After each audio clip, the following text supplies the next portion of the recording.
If anybody here doesn't know, we are going to have a format which we're going to stick to. We have some new questions. We're going to go through the general questions to kind of dip our feet in. It's going to be a little mini topic. And then we're going to go get into the shape shifting questions. And then after that, we're going to ask the juicy streaming and gaming questions. We're going to start off with the first one, the usual one. If you had a superpower, what would it be? So this one is pretty easy, maybe a little boring, but if I had a superpower, literally I would just want to be my persona. Like I would love to be able to just turn into my bear self. Oh, okay. Like my IRL self, like because I'm one of those kind of people that like if someone told me it was possible to like go through a surgery or if magic was a thing and I could like literally become my bear, I would do it in a heartbeat. Like I would love to just walk around and be a walking talking bear. So Dude, yeah. that's amazing. Like, yeah, be an anthropomorphic animal, we're shape shifting a little bit. And yeah, dude, that's pretty awesome. Let's say you do shape shift into a bear. And you had a useless superpower. What would it be? A useless superpower. Oh, Yeah. gosh. So assuming that I'm a shapeshifted into a bear. Yeah.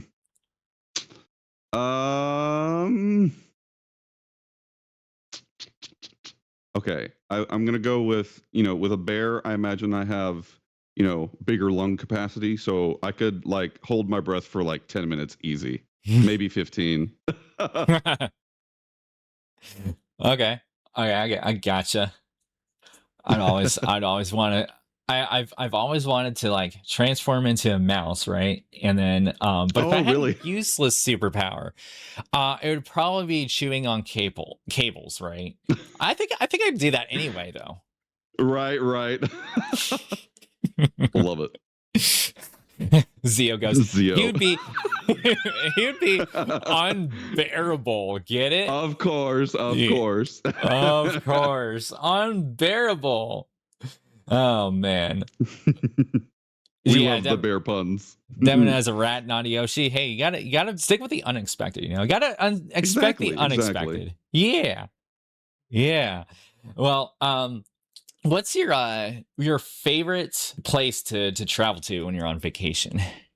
Ooh, favorite place to travel to when I'm on vacation. That's a good one. Well, I'm honestly kind of a staycation kind of guy. Yeah, I like both. my bear cave. And so usually when I'm on break, it's usually like I'm off to Eorzea in like Final Fantasy 14 or taking a staycation playing video games and whatnot. Yeah. But if I had to pick a physical place to do vacation, it would probably be San Francisco. I've been out there several times for the Game Developers Conference. My hubby and I are both also in the games industry, and I love the city. It's crazy. I wouldn't want to live there, but I love visiting it. The beach is great. I've gone exploring both up in the Napa Valley area up north, and God, it's gorgeous. Taken the Golden Gate Bridge across and, gone into the redwoods up there. Lots of really cool places to go. There's great bars, the great neighborhood. Yeah, San Francisco probably be the best physical place for me. Yeah, that sounds fun. I always thought maybe Canada would be also a good place. I've never been to Canada, but I would love to go. I would love to go. There's so many places up there. Neither have I. I know a few people in Canada though. So pretty cool. I hear it's a pretty cool place. Oh yeah, same. Yeah. What object do you have in your house that you think is unique to you? Ooh, what object do I have in my house that is unique to me? Okay, actually I do have one. My dad had this incense burner. Okay. That looked like, to me when I was a kid, it looked like a genie lamp, like something you would see out of Aladdin. Okay. And it's like this really old antique. I want to say it's like dusted brass or something. It's got Mm. really intricate designs on the side of it. It clearly was like handmade. Okay. And I adored this thing when I was younger, and he ended up giving it to me. So we've got it over by the window. My hubby actually loves to burn incense, so we use it all the time. Okay. Yeah, so I think it's kind of a one-of-a-kind piece for sure. Yeah. Hi, Riku. Riku, what's up, man? How are you, Riku? That's cool. Yeah. What was mine? I forget what the thing is called. What is that? It's a I have it out something in, what is it called again? It's a fireproof some kind of outlet, and I forget what it's called. Ooh. But I could actually look it up. But basically, it's a plug that you could put in the wall, and it's supposed to prevent fires. I don't know if it actually does. I mean, it's a plug, but That sounds super useful, though, it right? sounds useful, right? It sounds so useful. And then it also tells you if the electricity goes out, which I think is super useful. Yeah, no kidding. Yeah, and it's a really cool little object. I don't know how many people use it, but it's called the fire prevention sensor. It's a fire prevention sensor. It's by Tingo or Ting. Interesting. Sorry, Ting. And yeah, it's really interesting. My roommate owns it, and I thought, oh, that's kind of cool. Well, if something happens, then now I got the plug, and I still feel like I'm going to need a fire extinguisher. So, of course. Well, yeah. that's awesome. Yeah. Oh man, you lost power from the storm. Oof. Yeah, that's not great, man. I hope it comes back, because that's, yeah, I hope so, Riku. I hate it when the fire, or not the fire, the storms. No, I said fire. The storm, knocks out power, and then you're like, oh my gosh, like, I really have to live without electricity now? Who does that these days? Yeah. Okay, so the shape-shifting questions, we touched up on it a little bit, and so we know that Ursonis is going to stick with bear. I'm sticking with mouse. And if you decided, wait, I want to transform into something that's different now, and I want like a secondary, let's say like a secondary, almost a secondary persona, what would it be? Would it be like a fantasy creature, like a real anthropomorphic animal creature? There's a couple that I have, when I was early on trying to decide what persona I wanted, there were a few that I went through, because initially I got into the fandom through werewolves, and lycanthropy and whatnot. Okay. And after that I got into otters, and then finally I got into, and this is what I would go with, a kangaroo. Oh, kangaroo. Okay. I just think kangaroos are so heckin' cool. Their big ass tails. Yeah. And whatnot, and yeah, I just love the aesthetic of kangaroos. Holy crap! Exactly. Devin Otter goes otter. So Earmark otter. I was thinking too. I was going, hey, you know what? That would be interesting. I'm having a hard time picturing it, but Ursonis is an otter. Would be kind of that would go crazy, dude. When I was originally looking into, it wasn't actually, this was like before VR chat was a thing. I was looking into, because I wanted to explore 3D models, and so I was looking at Second Life models. I never actually played the game, but I wanted to, because I knew that there was a big furry community in there, and I found an otter base, and I was like, oh, maybe I'll be an otter. Otters are cool. Yeah. That sounds really cool. Bye, whoops. Hold up a second. What? We got a loose connection with my webcam for some odd reason. Why? Yeah. I was you guys saw me lower the desk a little bit, the standing desk, and somehow that just happened and a cable got loose. If I was a secondary creature, maybe it would be Yoshi, but I feel like if it was a real, like a based on a real species, it would have to be. It'd have to be other than a cat, because I've already gone with the cat. I went with a ferret, which actually didn't really make sense. Oh, I love ferrets. Ferrets are good. I like the idea of having ferrets, but not like as like a pet that would have that want to take care of like every day. Right. Because you got to give them a bath and all that stuff. Oh yeah, definitely. And yeah, They can stink. They can be. They're a little smelly. You know who I would go with?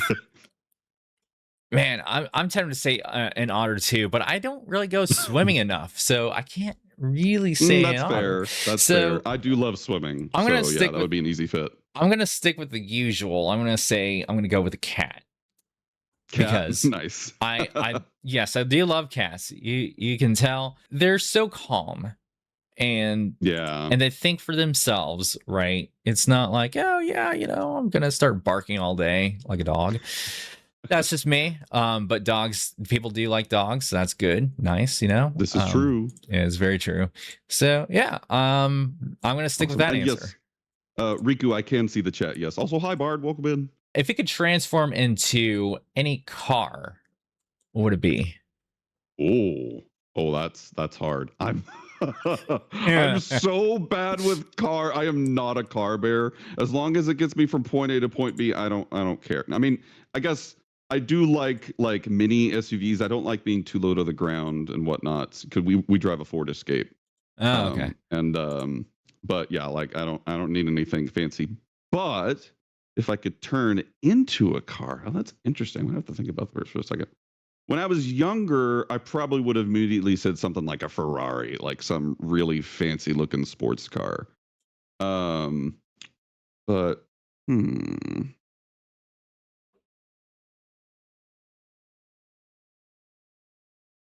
yeah, that's really hard. It probably would be.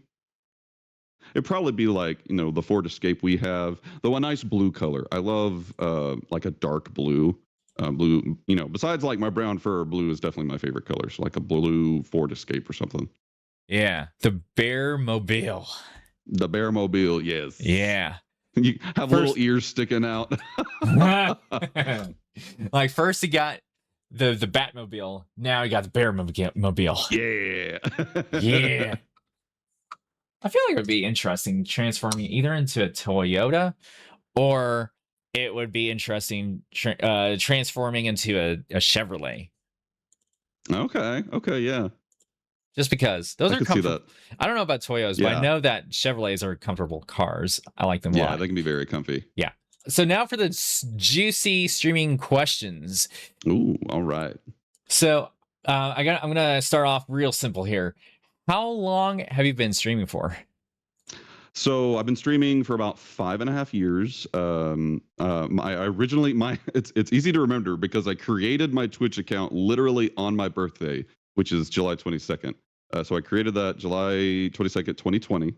And so my 6-year anniversary, affiliate anniversary, is this coming September. Okay. So yeah, a little over 5.5 years now.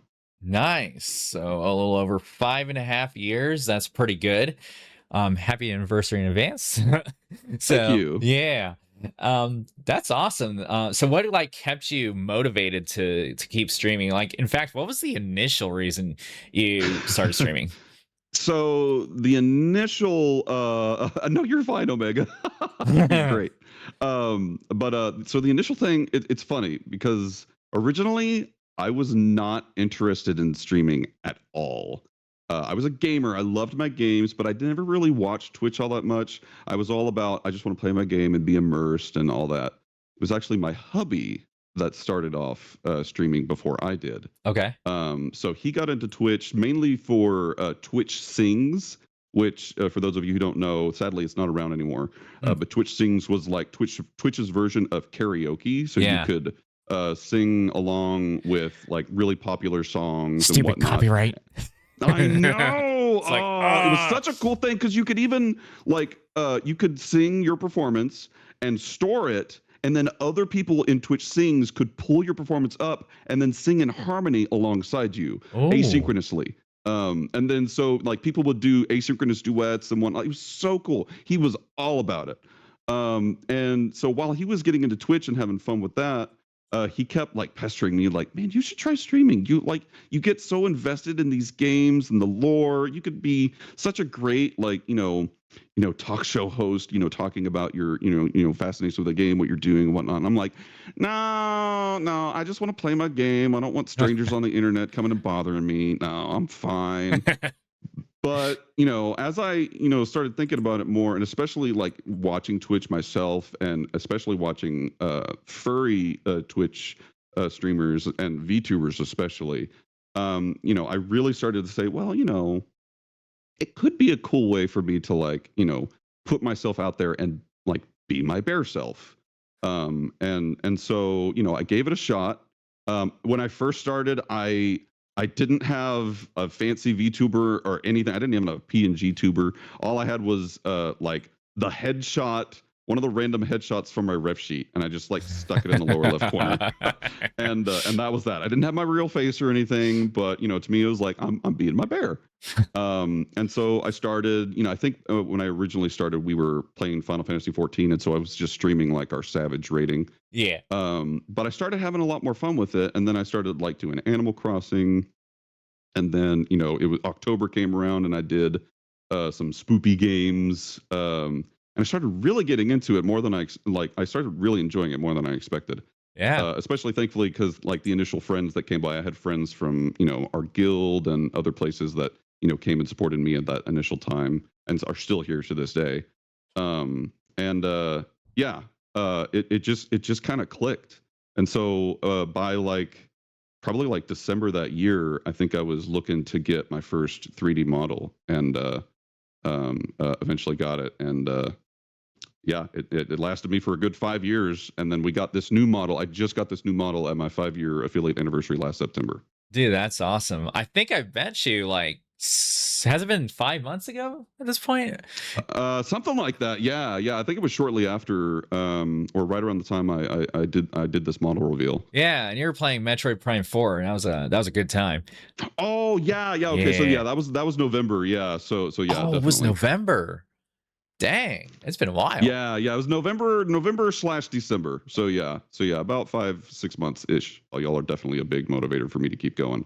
Dude, they're we that's definitely awesome. Yeah. We definitely have a lot of fun. Bard goes, and then I showed up and brought the chaos. No. He's not wrong. Love you, dude. Oh man, yeah, that's funny. I know somebody just like that on my stream too. He'll bring the chaos, and it's great. We love it. If he time traveled 5 years into the future, how do you see yourself as like a Twitch streamer? Ooh, okay, that's really good. 5 years into the future. Well, I definitely, hopefully see myself. So one of the things that I try to do with my Twitch stream is, foster a safe space for, LGBTs, furries, all minorities and whatnot. So in 5 years, definitely want to maintain that atmosphere, a welcoming environment, where you're free to be yourself and just relax and have fun. I hope by then, I'm getting close to 1,000 followers now, which is super exciting. In 5 years, I would love to be a partner. Currently affiliate, but would love to be partner in 5 years. And in addition to streaming, so I stream, but I'm also a music producer. Ooh, okay. So I'm working on I released a debut single a few years back, and I'm working on my debut album right now. Okay. So by that point, definitely that would be out, and hopefully another album or two. And yeah, so just growing my Urso brand as a whole, kind of coming into fruition, and maybe by then even doing it full time. That's definitely something I would love to do is doing content creation, streaming, and music production full time. Dude, everybody who knows me knows exactly what I'm going to ask next. Oh, what genre of music you make? That's a fair question. So, Yeah. So originally, I was a classical guy. So I went to school for saxophone performance. Okay. And kind of they didn't have a composition department at the time, so I kind of taught myself. Okay. And so I wrote like sax quartets, jazz stuff, wind ensemble. Like the director of bands actually commissioned me for a couple of wind ensemble pieces, so I wrote stuff for them. But a few years ago, I decided I wanted to go back to school, and I went to the Berklee College of Music online and got a degree in electronic music production and sound design. So now um, I do a lot more dance music. Specifically, I love drum and bass. Drum and bass is just ever since like playing game, like all the 90s video game soundtracks were just nothing but drum and bass. Especially because I loved like Sonic the Hedgehog and stuff back in the day. Yeah. That definitely kind of got infused into my musical taste. Video game music in general has always been a big thing for me. So yeah, drum and bass, techno, house, trance. But also I do infuse my classical training in there as well. I love putting in strings and doing like sweeping orchestral moments and whatnot. So it's kind of, I guess, like a electronic orchestral fusion. Okay. So yeah. Cool. That's awesome, dude. That are you planning on streaming your music on Twitch? Yes, and Nice. that's something actually I announced that I was planning on doing relatively soon after my 5-year anniversary. I still sadly have not done it quite yet. Oh, okay. But that is something I do plan on doing. We gotta there were a hear couple technical hurdles as far as like getting Logic and whatnot showing up properly on my Twitch stream and whatnot. But yeah, I would love to stream my music production process. As far as my actual released music, I've streamed that before on my stream for like special events and whatnot, and you can listen to it all on my YouTube and whatnot. Yeah. Okay, that's cool. Yeah. Dude, yeah, that's right on. That is complete. That's like right. That is right on right there. I like that.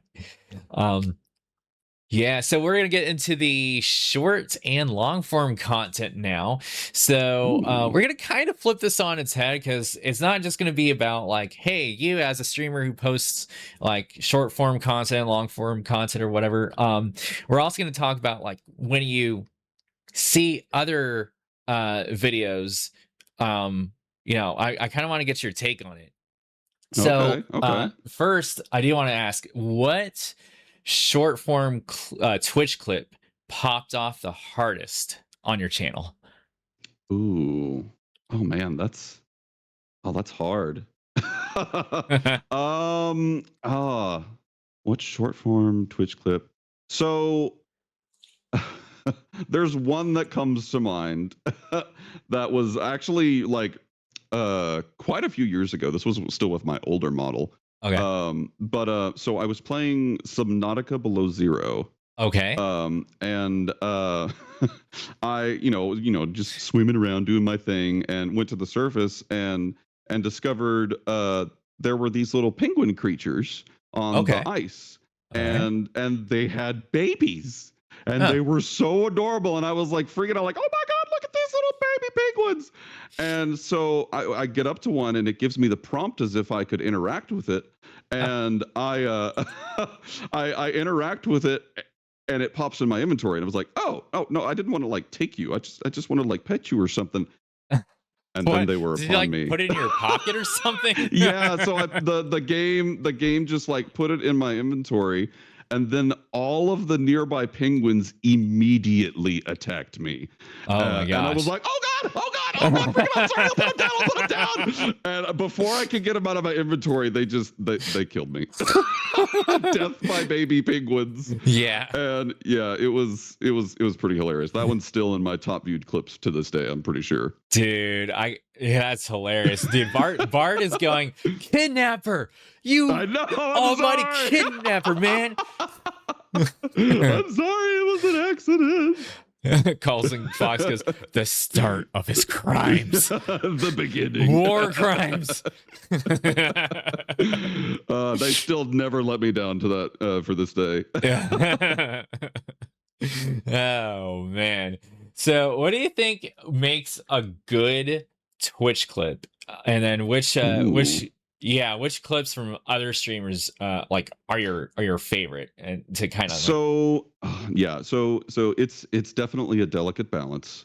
What makes a good Twitch clip to me is a good story.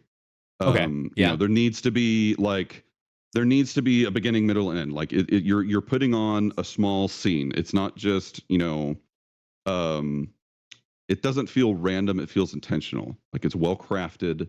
And so some of the clips that I watch are from Pronzo, who absolutely love his stream and vibes, and of course, behemoths like Barley the Burr, who has amazing, hilarious clips.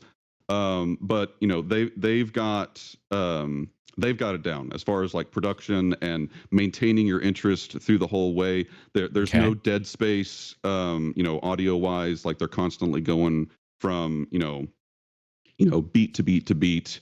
Whether it's them talking or showing a message on chat and then responding to it, it's all very well crafted, timed well. It's got good background music. A lot of people use pretty standard music that you hear over and over, like the Nintendo Wii eShop theme is like in so many clips. And so, but yeah, it all comes together. It sets the mood that it's something that's going to be funny or cute. So putting that all together, it really is like crafting a short movie in like 30 seconds to a minute, and that really impresses me when it's done well. It's like a movie trailer. Exactly. That's a good point though. When you mentioned like subtly starting off at one point and giving the viewers the vibe that, hey, this is going to be funny, or this is going to be cute, or it's going to be like kind of dark and creepy or something like that, and then you let the audience rip, right? And then the story just goes from there. And dang, Maku, throwing the frying pan at this wall this time, man. He's like he's hitting my that doesn't surprise me. Bard with the bear traps, yeah. Good times. Yeah, dude. But yeah, you got a good point though. That's what I think more streamers should do, because what I've noticed is sometimes streamers will make clips, or maybe sometimes even their audience, and that's okay. We're not like we're not super tight, I guess you want to say, about like the performance of like how you edit clips and whatnot. But I bring that up because sometimes either a clip starts just a little bit too late and you don't get the context, or the clip ends too early and you're like, I wanted to see that one last bit of your clip there. So it just kind of it sort of ruins the pacing a little bit. So yeah, pacing is a very good element. Yeah, that can definitely be very hard for especially like community made trips. I have several people in my community that are very good at making clips, and it saves me so much time because every year for my affiliate anniversary, I put together a highlights reel, and 90% of the clips that I put in that reel are from the community. Now, are they trimmed perfectly when I initially get them? Maybe not. But it saves me the time to go through and do I can do the editing and make it nice and neat for that highlight reel. Yeah. So yeah. There you go. I gotta tell you, there's this one clip that I saw a long time ago. I think it was from Base Mage, but I can't remember. I might be giving the wrong person the credit. But in Smash, if you guys have seen some of the more popular clips on Smash, this guy named Jigglypuff, and he had this really funny video where I can't remember who the opponent was. I think it was a Joker or somebody else. Maybe it was K. Rool. I don't remember, but he was Jigglypuff, and he landed this insane down B. As soon as he landed this down B on his Twitch clip, he switches scenes and he jumps right in bed because it's rest, right? And then he pulls the covers onto himself real quick and he just starts sleeping on stream. Oh my god, that's amazing. It's amazing. I'm thinking I love stuff like that. That fit the vibe perfectly there. I was like, you couldn't have gotten any better. And he was rocking it, dude. The guy popped off, and his follower count went from, what was it? It was like 89 followers to all the way up to almost 1 million. It was wow. Oh my god. Crazy. That's amazing. Good for him. Yeah. Oh yeah. Absolutely. I was going, dude, you're just rocking it right now. No kidding. Yeah. So when you're watching other streams, let's pretend it's live for a second, right? And you Hmm. visit a stream, you start interacting with the streamer. Now, all of us know that, of course, nobody likes toxicity. We're already gonna like say we absolutely hate that. But Uh-huh. what are your favorite and your least favorite things, both that appear in a live stream? My favorite things and not favorite things that appear in a live stream. Yeah, Hmm. and your least favorite Oh, things. um, that's a good question. Um, Let me think on that for a sec. Um, definitely, probably my favorite thing is when the streamer is really, really good at interacting with their community. I know we all love that feeling when we put a message into chat and the streamer, responds like to you. It makes you feel, included and a part of the event, a part of the community. I experience that too. I stream primarily, but I experience that too when I go to other streams. And especially when it's folks that I admire or whatnot, it means just the world to me when they actually respond and say, "Hey, how's it going?" Or they answer a question I might have. So definitely up there is just really good interactivity with their audience. Content wise, if it had to be like the stream content itself, I really love watching people do art streams or even just doing just chatting streams, something that's nice and chill. I mean, sure, I love watching like someone doing a Souls like and just being like a total badass and um, pulling off really cool stunts and whatnot. But I really personally vibe with chill community things where it's easy to talk and the atmosphere is really chill. Nice. Now, least favorite things, toxicity aside, obviously, like because that we don't want any of that. Right. Um, Least favorite thing, I guess honestly is probably the exact opposite. Like if I hop into a stream, and everyone's real quiet and the streamers just kind of like doing their thing, and maybe the occasional person types in chat here or there, and they're just like they answer you, but it's like short and just kind of like okay. Mm. Yeah. Like it just immediately kind of just feels like there's not this welcoming vibe, and so that I'm like I guess that's not for me. Like some people they may just like it like super super chill, but Right. I like it there to feel like there's a community there, and a group of friends having fun. Yeah. Imagine liking this. Well, okay, that's a little insulting, but imagine being in a stream of with somebody who's yeah, uh-huh. All right. Yeah. Uh, uh, I have seen it. I have seen it. I can be like that in real life, but in a stream, Yeah. no, thank you. Listen, no Right, thanks. right. Yeah, I love it when they have, of course, not just good entertainment, but when they have good graphics, even if they don't have good graphics and they keep it simple, right? Or if they have good Yes. audio, that's really good to me. I like that a lot. Yeah. Sometimes Oh, absolutely. Yeah, sometimes actually I'll even say my least favorite thing, one of my least favorite things is strict moderation. And there's this one Ah. there's this one guy, I won't name names, but I came into the stream first day, okay, he was pretty good. Second day, I came into Smash stream. I don't know what happened, but one of his moderators suddenly just snaps at this other dude, starts full on letting it rip on him, being like, Ooh. "Yeah, get in here or get out of here or else." Or no, it was like get in. What I was it? Get into the arena. I forget, but anyway, he said get into the arena or else, you know. And he just left it at that. And I thought, what the frick? And so Wow. I said, wow, Eesh. that's really uptight. And he goes, the streamer said, yeah, my moderators really take their job seriously. And I'm thinking, Yeah, it's a volunteer job. Come on. You can't make it a sweatshop over a volunteer. Yeah, Like, exactly. No kidding. No that's not kidding.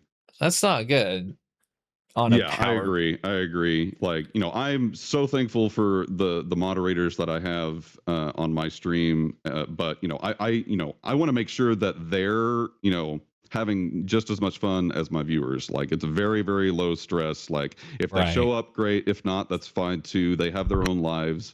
I don't want people to feel like they have to be like in the zone for the whole 4 hours or however long I stream and be super strict and be like, no, you Yeah, can't say no. that. Like that just kills the vibe for It everybody. does. It really does kill the vibe. And I agree with you, Colson. Moderators on a power trip, those people, Yeah. they're power hungry. In fact, there's this other guy, the streamer himself was pretty bad. Like he was pretty power hungry and was telling me he told me, you want to know what he told me? He told me, don't make any clips on my stream or else you're banned. I'm like, what?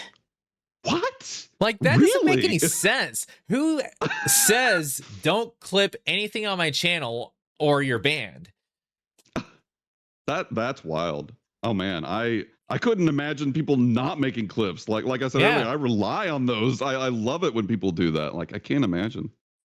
Yeah. And Oh, this, and sorry, I was just gonna say, Minecraft gamer. He was wondering what kind of VTubing program I'm using. I use VNN, which is pretty common for a lot of very VTubers. I use iPhone face tracking and XR Animator for hand tracking. But yeah, VNN.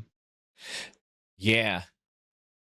VNN seems like a pretty cool program. I haven't used it, but It's amazing. it does sound like a really amazing tool.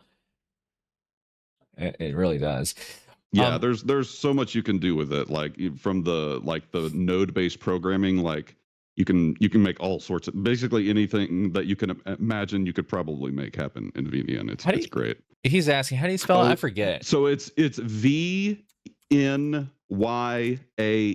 VNyan, kind of like the Nyan cat, the meme Nyan cat. Yeah, thank you, Colson. Yeah, just like VNN cat. Yeah, and the V for like virtual. It was made by Suvidril. She VTubes as like a cutesy anime girl, so it's kind of like a play on like the cutesy anime like Nyan stuff. Yeah. But it's an incredible program. She did a fantastic job, and it's still getting updates even to this day. Yeah. Sounds like it's very well kept too. So in your years, in your 5 years and a half of streaming on Twitch, what is one thing you did not expect on Twitch at all? What is one thing that I did not expect?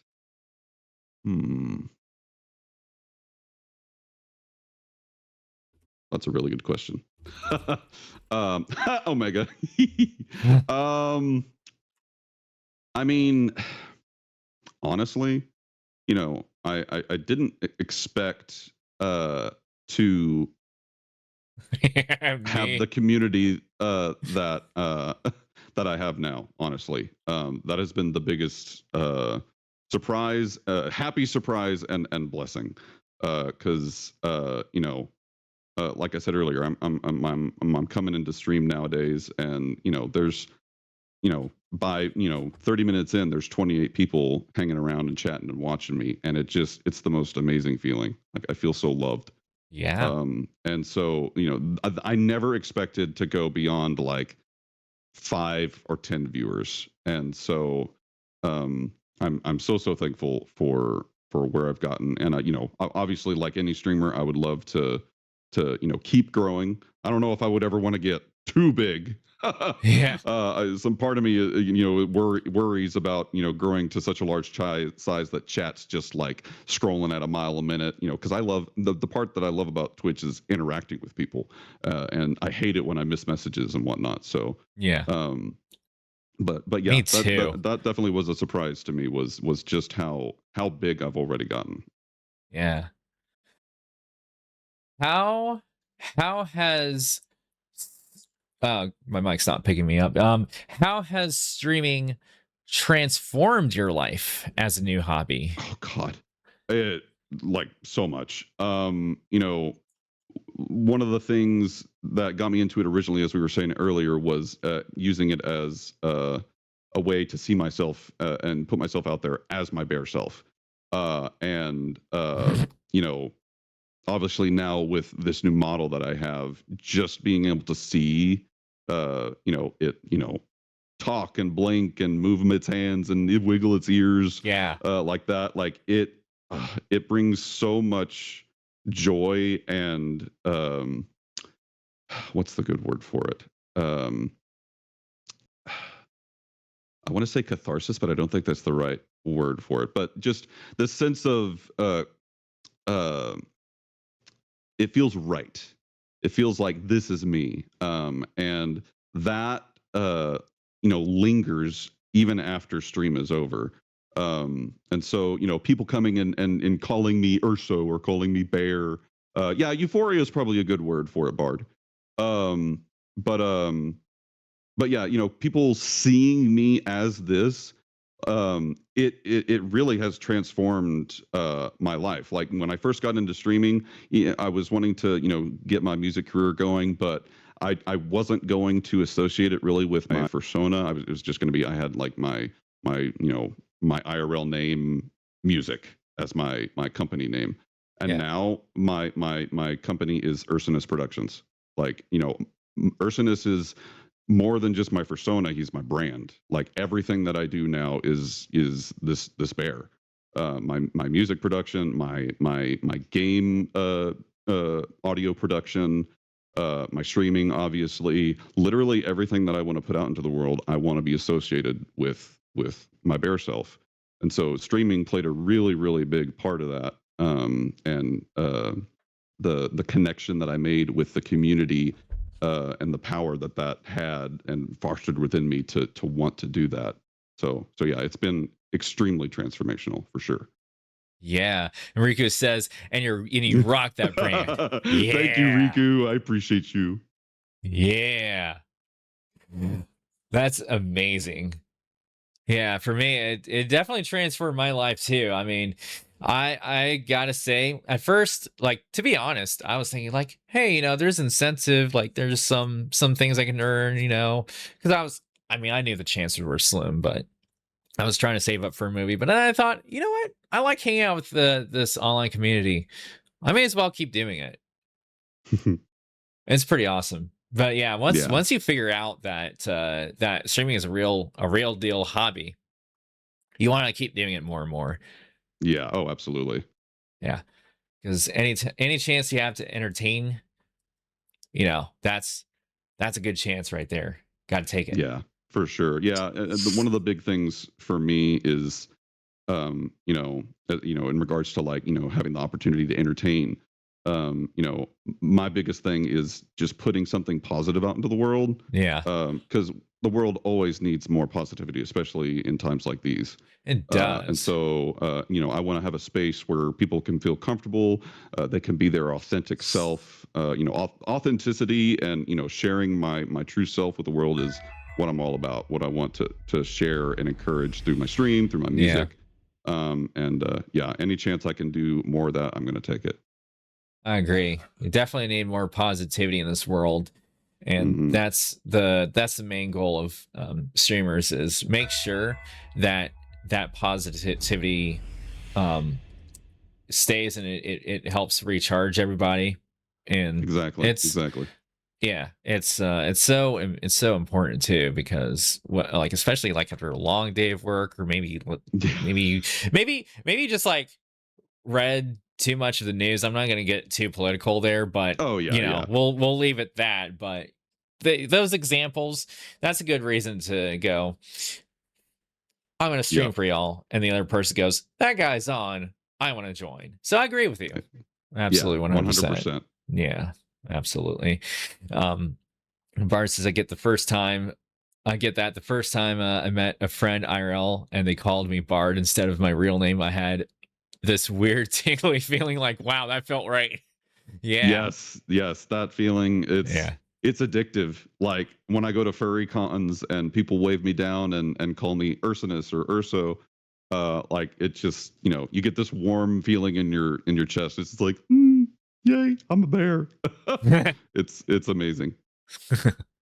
Put on your fursuit and you're like, I'm a Yeah. bear. Yeah. Sadly, I don't have a fursuit yet. Soon. One day I will. That's definitely on the docket. But yeah. Yeah. One of these days. What is your most memorable moment in your streaming career?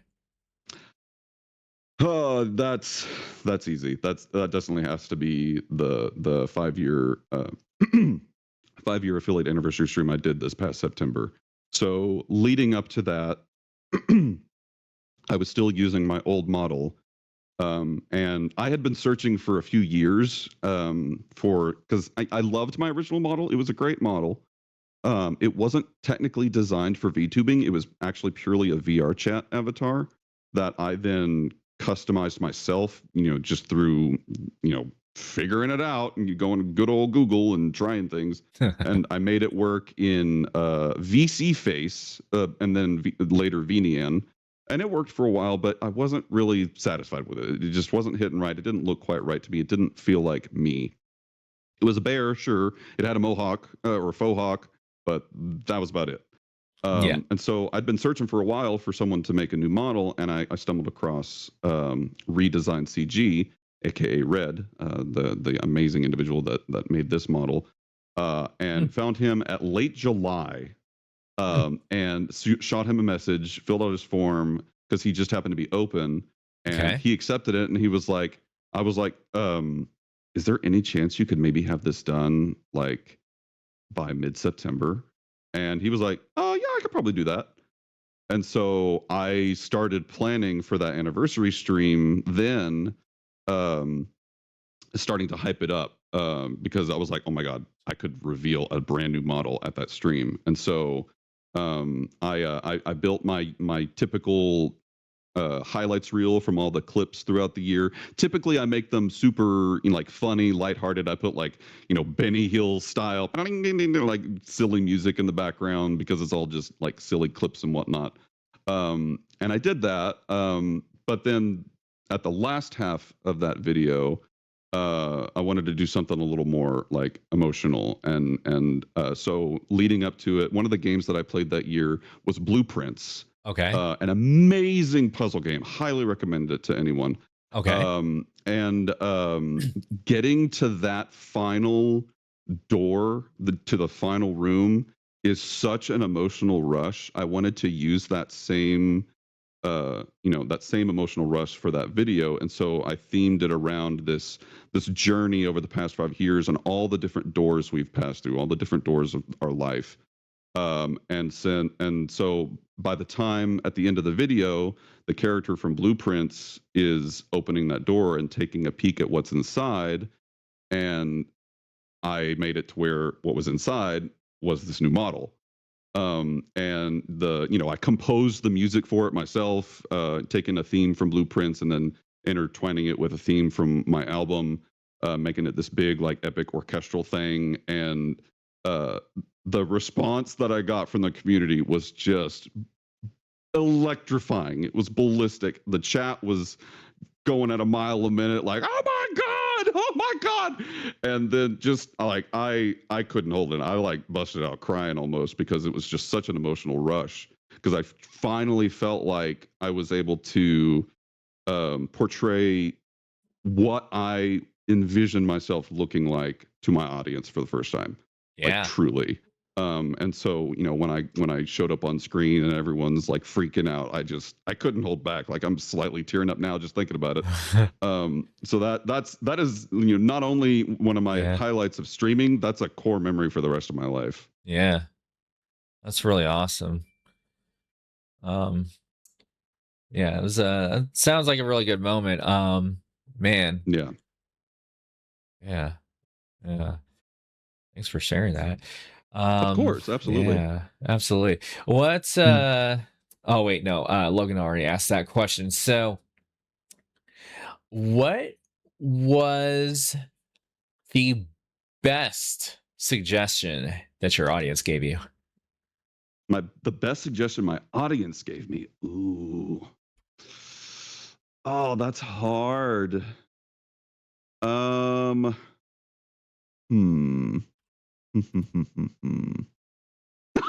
Bar, no, not the Fort Condor stream. Oh God. I played Final Fantasy VII Remake. I still haven't played Rebirth. I need to do that.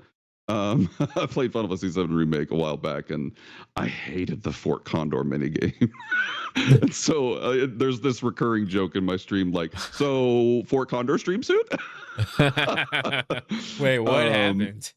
I don't know. The game just like, I wanted to play Final Fantasy VII to play Final Fantasy VII and like do magic and stuff. And then there's this whole mini game that if you wanted to like unlock some really nice abilities, you had to play this silly like Fort Condor mini game or whatnot. And it wasn't gelling with me. I didn't like it, so I made that kind of obvious, and so everyone gives me a hard time for it. Okay. But as far as like the general like best suggestion, oh, that's really hard. I got to think on that for a second. So I have a regular that's been with me since the beginning, Yokami. Okay. And he, is a really, really big Sure, theft redeem is 10 of 10. Yeah, that also was a great suggestion. And another viewer of mine suggested that I add the sound effect of a shirt rip for it, and I finally did that, and yeah, it's been so satisfying. I don't go 5 minutes without losing my shirt, so it's been very popular. But Yokami, he's been always extremely supportive of my stream. He's a really close friend of mine, and he's also a huge Souls-like fan. But there were a few things here or there that I was like, oh, this is too much. I'm not going to do that. We'll ignore that. And he was like, oh, come on, you got to at least try it. Like doing the Mortal Shell game, but without a shell, which is one of the challenges you can get for like a really rare trophy. Basically going in like and fighting everything with like everything would kill you in one hit. Mm-hmm. So it's a really, really like challenging run. Or doing what's ever so lovingly called Pony Plowtown in Dark Souls 2, because there's these ice ponies that just come out of nowhere and just demolish you over and over and over, and it's so hard.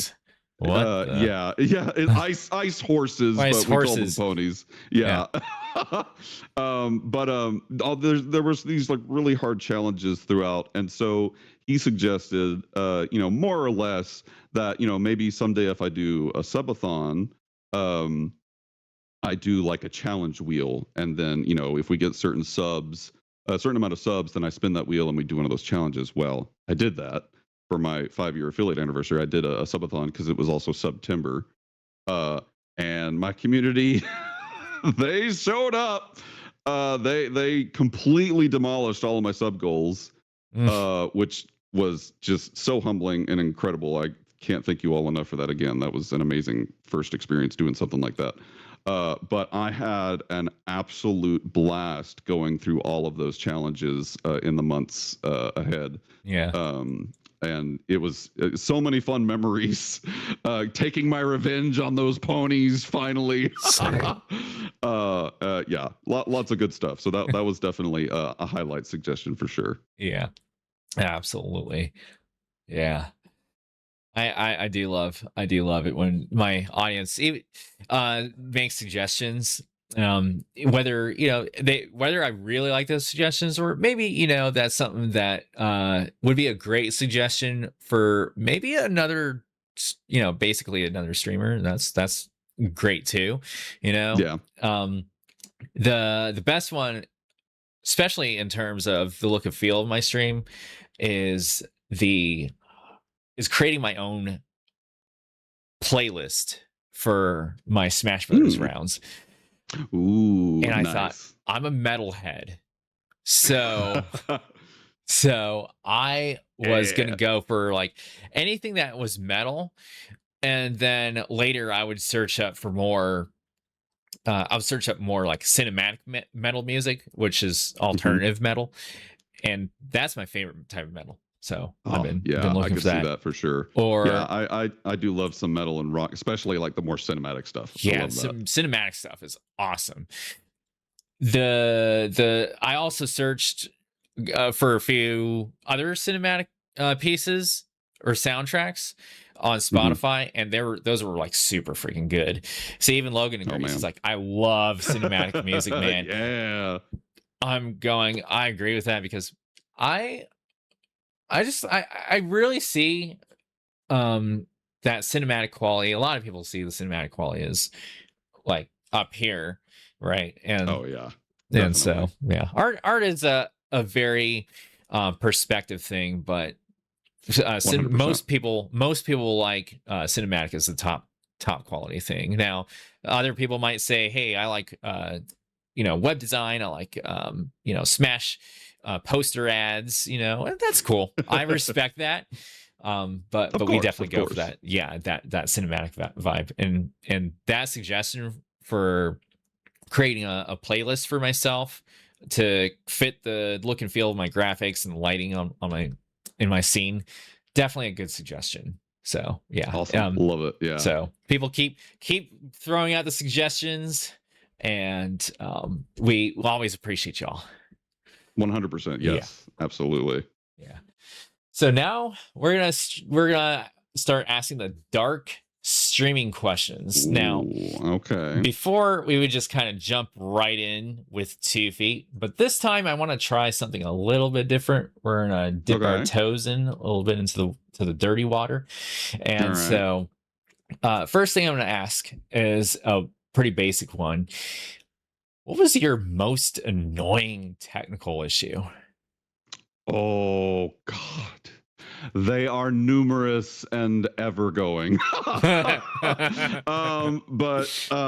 there was one that was bugging me for the longest time, and I could not figure out what it was. Because, we've all had internet connection issues or mic connection issues, video stuff not going right. My Elgato, not transmitting the game to my computer or like cutting out midstream and like blacking out. That still happens. I'm still trying to get that fixed. But there was one that was much more subtle. And it was, I don't even know if anyone else actually noticed it, but it was bugging the crap out of me. Because, I'm a music guy and an audio guy, audio engineer. And so, I started, instead of just streaming out of OBS, I started also streaming and recording the file at the same time because I wanted to have more control over the sound files and the Yeah. video for making shorts and doing content. So I would have multiple audio tracks, so I could separate my voice from the game audio and sound effects, and then I could like cut out the sound effects entirely if I wanted to just have my voice for shorts editing. But when I started watching those recordings, I noticed there was something wrong with my voice. There was this, especially you could hear it over headphones, but I could even hear it. Like I would listen to my VODs in the car while I was at work, and I Mm. could hear it too. And there was this static, this like crunchy. Anytime I would talk, and I was like, "What is that? Is that What my is mic? Is that like what on earth is causing what this?" the heck? And I tried so many different things. I uninstalled like all unessential stuff related to audio from my laptop. I bought another version of the same mic to see if it was like maybe I just had a faulty mic. Both mics did it. Mm. Um, and so, I tried like thing after thing after thing. I only recently fixed this like a couple months ago, and it Okay. was such a little thing. But I had failed to notice that in my OBS settings on my audio bit rate, Okay. my bit rate was set to the default value of 192, which is a good bit rate. It's okay, but it can lead to a little bit of distortion. That's like, MP3. I mean, MP3 might be a little bit lower than that even, but it's like MP3 quality audio. Um, and so I bumped it up to the max. I was a little concerned about if that would impact like the bitrate transmission go into Twitch, because they have like a hard cap of around 6,000 bitrate or so, including audio. Yeah. And mine goes a little bit above that. But I bumped it up to the max, which is 320, which is like AAC level, like Apple AAC level quality audio. Fixed instantly. Nice. Never was a problem again. But it was months and months of me fretting over this. At one point, I just gave up. I was like, well, I guess that's just a thing. But then it started irking me again, and I tried that, and like never has been an issue again. Yeah. So. That's amazing. That is it's great. Such a little thing, but that no one probably noticed, but it bugged the crap out of me for the longest time. Yeah. That's awesome. Like even the small moments, like even the small, like I am all about high quality. Like I want, kind of like you with, putting on your cinematic whatnot. I want everything to be high quality. I want it to be professional level. I want all the visuals, all the effects, all the sounds, everything needs to be as professional grade as possible. I've always been a bit of a perfectionist with that. Even when I was like in school just playing saxophone, like I wanted to be on the same level as a professional saxophonist. And my stream is no different. It's got to be as high quality as possible. Yeah, absolutely. And I get that, especially as somebody who's been making illustrations and designs ever since 2011. Yeah, I understand that. Wow. Dude. Yeah. I bet you do. Yeah. 100%. I'm like, I know exactly why. Like, you see that one little mistake, and you're like, let's see, I'm a professional. Let's get rid of that. Yeah. What is causing this? You got a layer in Photoshop? What? Mm-hmm. Yeah. I mean, it's what separates you from everyone else who just like doesn't care. It makes a difference. It really does, in my opinion, at least. Yeah. We got other professionals in chat saying that they're also a perfectionist. I get that. It's 100% relatable. Mm-hmm. Yeah. What do you wish that people knew more about your Twitch channels or your Twitch streams? And for some reason it just kind of gets overlooked. Something that I wish they knew, but it kind of gets overlooked. That's a hard one.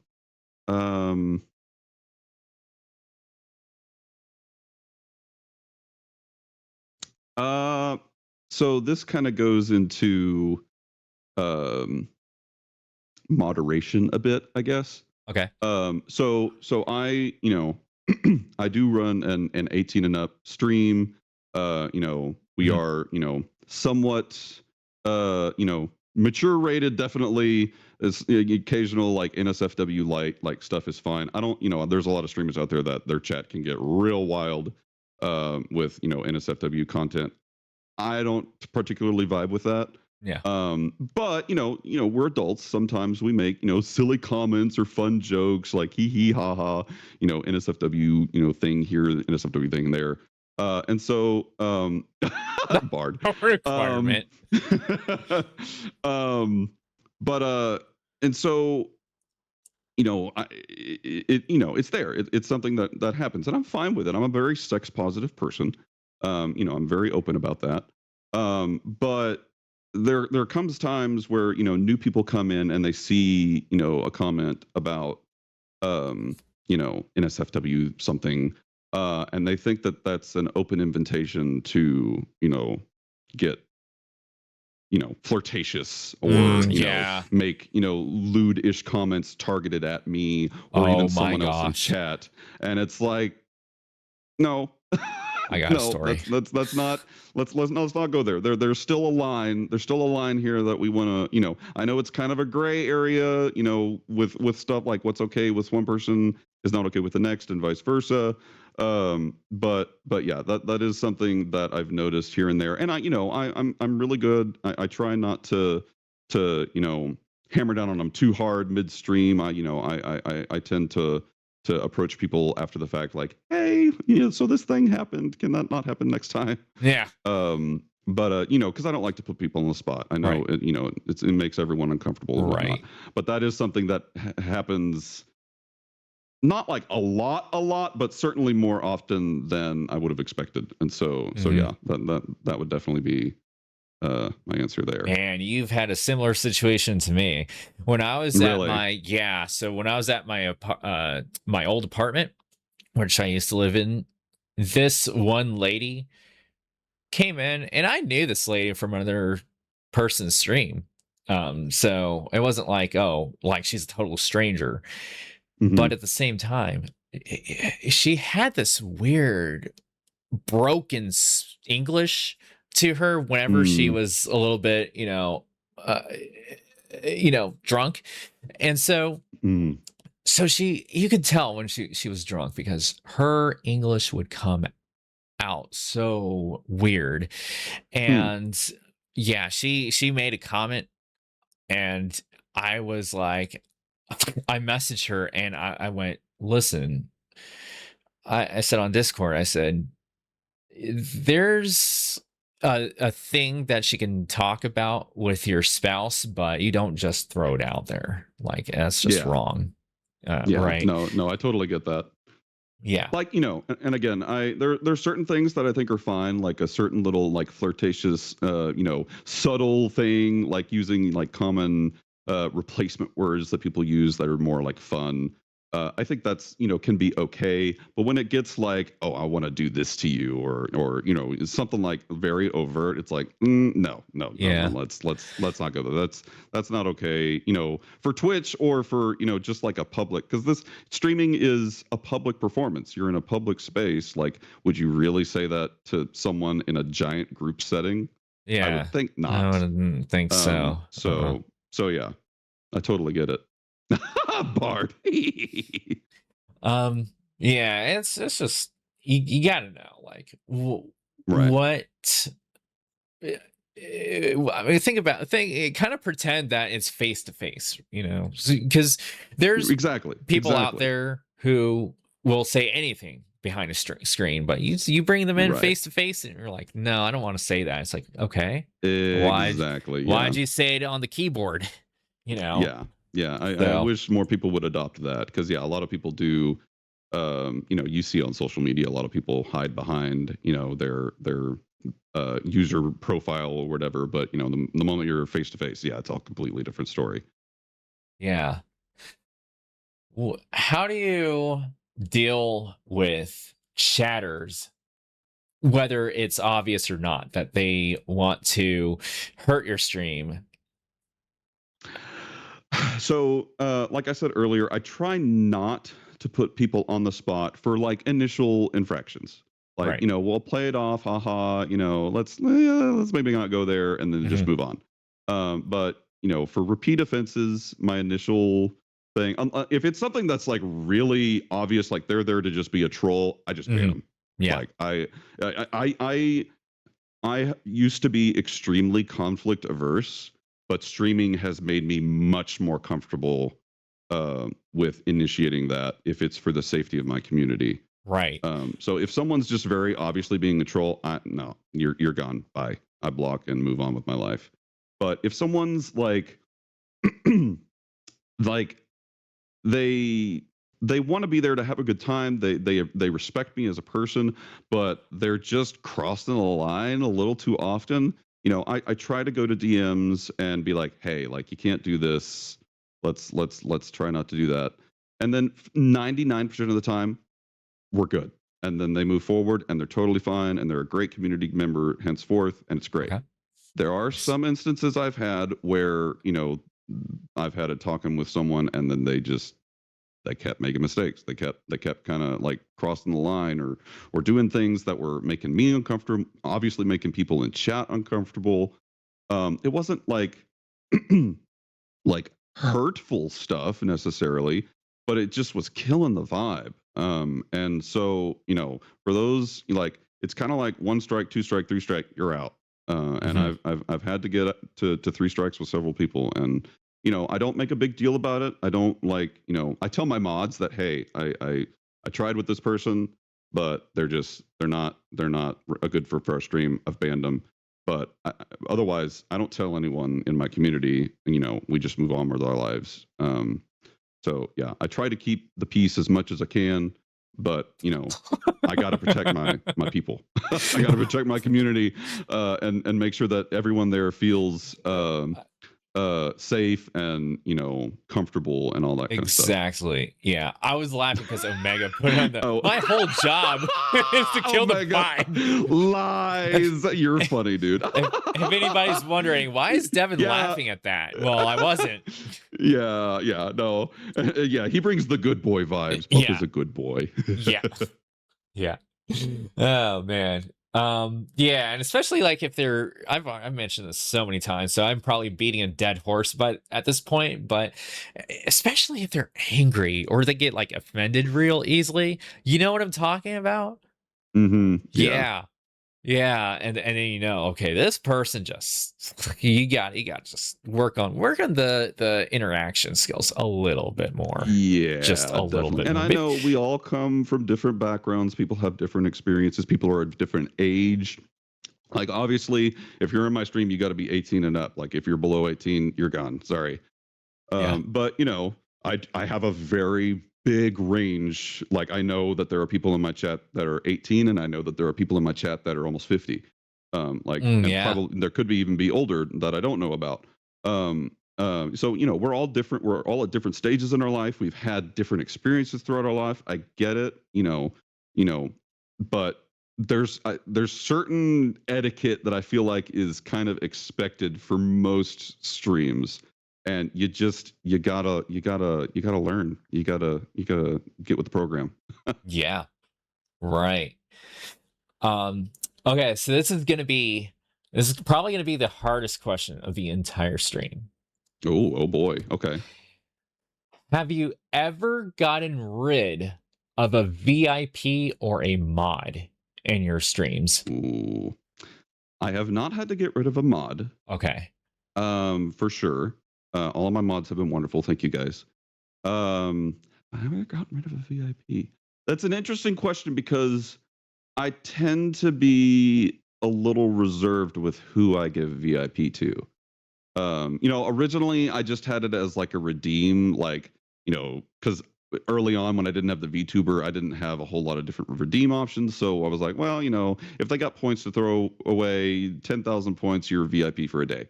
And then so I would just give the VIP status, and then at the end of the stream, I'd take it away and reset it. Yeah. But now I've changed away from that now that I have the VTuber and a lot more, fun redeems. And VIP is given out to close community members who have been around for quite a long time. And I'm trying to think if I ever actually got rid of a VIP for being problematic. I honestly don't think I have. I guess I'm very fortunate in that regard. Most people I've gotten rid of have only been there for a short time. There was one that was around for several months. And for the most part, they were okay, but just over and over again, there would be something that crossed the line. And so eventually I had to say, I'm so sorry, this isn't going to work out. Yeah. But yeah, they were not a VIP. So. Right. Yeah, that makes sense. I have gotten rid of a VIP apparently. Oh man. Which kind of stinks. I won't name names, No kidding. but yeah, it's like it was she started off as like the most positive person in my stream. And then for some reason, and she's probably gonna message me on Discord if she finds this VOD on YouTube, but but that's okay. We'll talk about it. But I don't know what was going on with her. She snapped at me before, and then she would come up to me as a mod of another person's stream, and she would be like, "Hey," and this isn't why I got rid of her, but she would go, "Hey, that thing that you said in his stream, I was very uncomfortable with," and I thought, "Wow, what? Hold up!" And I thought I figured, okay, boundaries are boundaries. I'm not going to cross the line again, but that is kind of a little odd. And then she had some other problems and whatnot, and I was like, okay.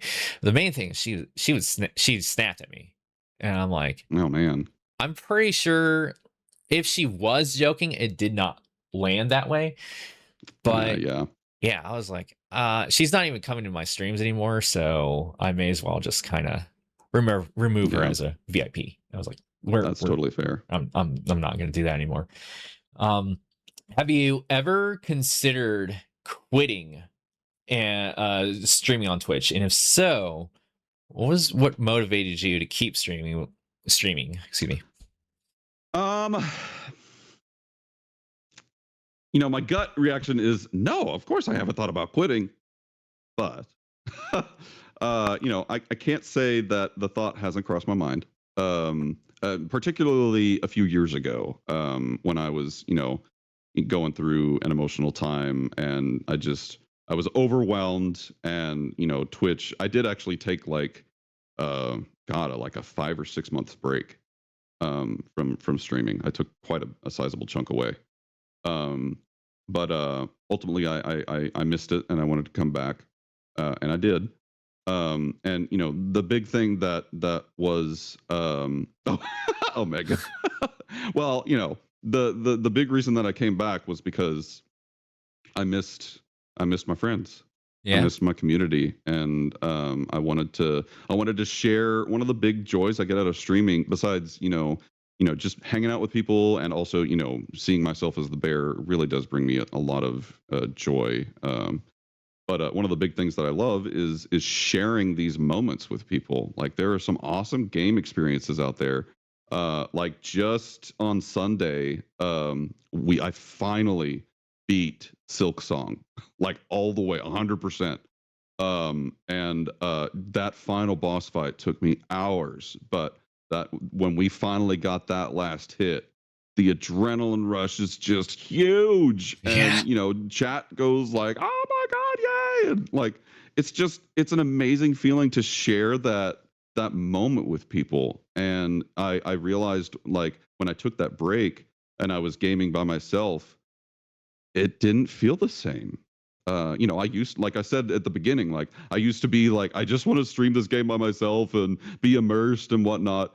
But now when I'm playing like a big game, like I miss, if I'm not streaming it, I miss that community interaction. I miss the being able to share that moment, to joke about the funny stuff and react to, you know, things that happen. Like, it's there's nothing else like it. And so I keep coming back because it's addicting. And it's so fulfilling. You know, being around other people. You know, even, you know, it's just online or whatnot. Like, it's still meaningful interactions and meaningful memories that I'll cherish the rest of my life. Right. I've never. My Riku, thanks for being here. I've never taken a 6-month break. I've taken 2 weeks off, and I remember going, man, I really miss streaming. I want to stream again, dude. I think I was there when you were popping off that one time. I can't remember if you were on the last level. I guess it was the last level. You said it was the last level, but like when you were popping off like super hard. Yeah. I think that was there. I can't remember though, but I have definitely seen you fighting through Hollow Knight Silk Song, man. It was, you're doing good, man. I was really good.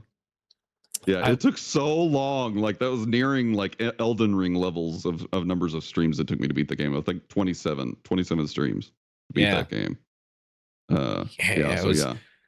That game is pretty difficult. My timing, I started playing the game myself a little bit. I haven't returned to it yet, but my timing skills are definitely a little rusty there because I've been like busy with work and stuff. But right. Oh yeah. I totally like, I take like a week away from it sometimes because, you know, I have to cancel a stream here or there because of life events, and I'll come back and I feel like I've completely forgotten how to play. So yeah, I totally get it. Yeah.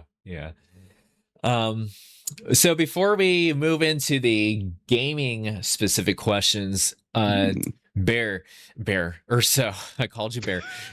There's actually Bear is fine. Bear is fine.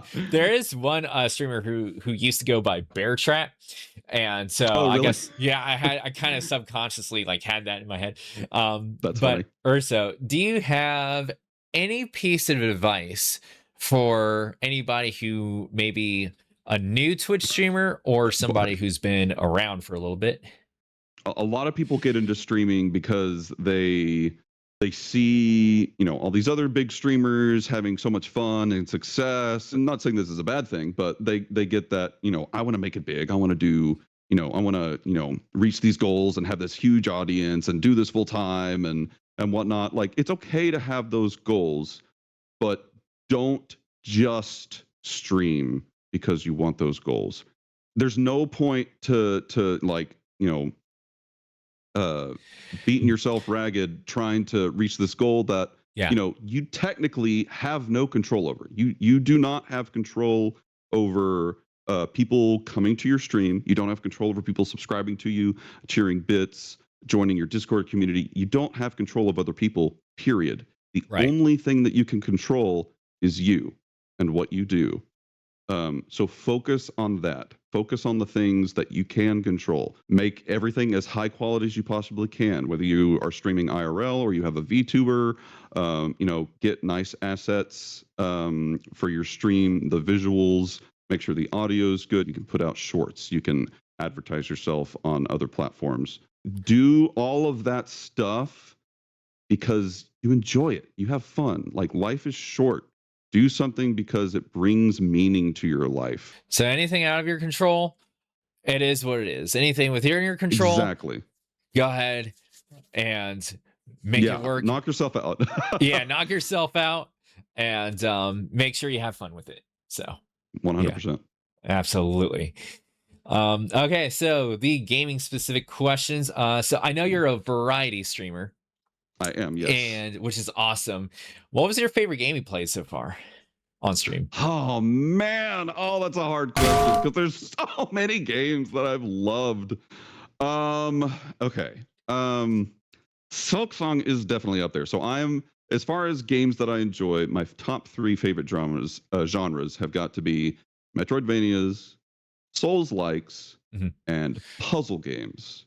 Now, obviously, Silksong doesn't necessarily fall in puzzle category, but it definitely gets Metroidvania and Souls-like on there. So that was definitely a top experience for me. I'm going to cherish that experience for forever. But other big games that I've like just truly had a blast playing. Blueprints, an amazing experience from a puzzle perspective. Subnautica, 1 and Below Zero, absolutely loved those games. That one technically falls outside my top 3 favorite categories. It's more of a survival crafting sim, but I loved that game. Yeah. It was hard for me to get into it first because it was so different from what I was used to. But once I got in the flow, like, oh man, I'm so excited for Subnautica 2. I played a little bit of early access. I'm gonna try to wait until full release to really dig into it. So yeah. But yeah, those Elden Ring was definitely a top contender. And then oh man, probably the Talos Principle 2 was another one of my top favorite puzzle game experiences. I'm so excited they announced the 3rd one too recently. So yeah, really looking forward to that. Yeah, that's cool. Yeah, aside from me, aside from Smash Brothers, I will say that I already forgot the name of the game. Tears of the Kingdom. Oh yes. Oh god. That was great game. That was such a great game. I wasn't really a fan of the story, but the overall gameplay was super freaking good there. That was one of my favorite ones, for sure.